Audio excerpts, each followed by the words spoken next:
যেমনটা বন্ধুরা আজকের দিনে ভারত আর রাশিয়ার মজবুত সম্পর্ক বিশ্ব জানে।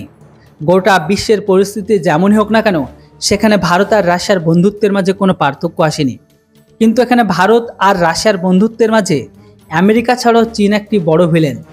কেননা আমেরিকা কখনো এটা চায় না যে রাশিয়া আর ভারতের মাঝে এরকম অটুট বন্ধুত্ব টিকে থাকুক বা চলতে থাকুক।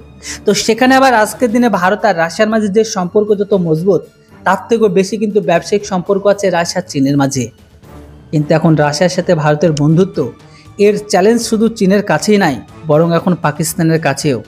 কেননা রাশিয়া এখন পাকিস্তানকে নিয়ে এমন একটি চমকানোর মতো রিপোর্ট প্রকাশ করেছে, যেটি ভারতের জন্য একটি বড় চ্যালেঞ্জ হতে পারে সামনের দিনে।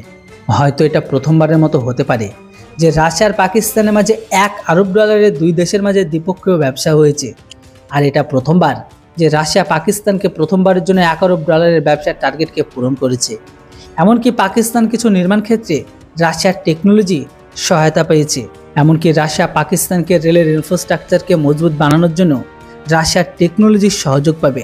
এর সাথে সাথে রাশিয়া এটা ঘোষণা করেছে যে 2024 সালে রাশিয়া পাকিস্তানের সাথে সম্পর্ককে আরও নতুন উচ্চতায় নিয়ে যাওয়ার ঘোষণা করেছে। কিন্তু এখনও পর্যন্ত রাশিয়া আর পাকিস্তানের মধ্যে অস্ত্রের কোনো সহযোগী নেই। কিন্তু এখন রেল, মেডিকেল, ইনফ্রাস্ট্রাকচার, কমিউনিকেশন আর পাকিস্তানের উদ্যোগ জগতে রাশিয়ার তরফ থেকে টেকনোলজির সহায়তা পাচ্ছে পাকিস্তান। তাই এমতো অবস্থায় দেখলে বুঝতে পারবেন চীনের সাথে আসা রাশিয়ার সম্পর্ক অনেক মজবুত এখন। তো সেখানে আবার রাশিয়ার সাথে পাকিস্তান এখন সম্পর্ক আরও মজবুত হবে।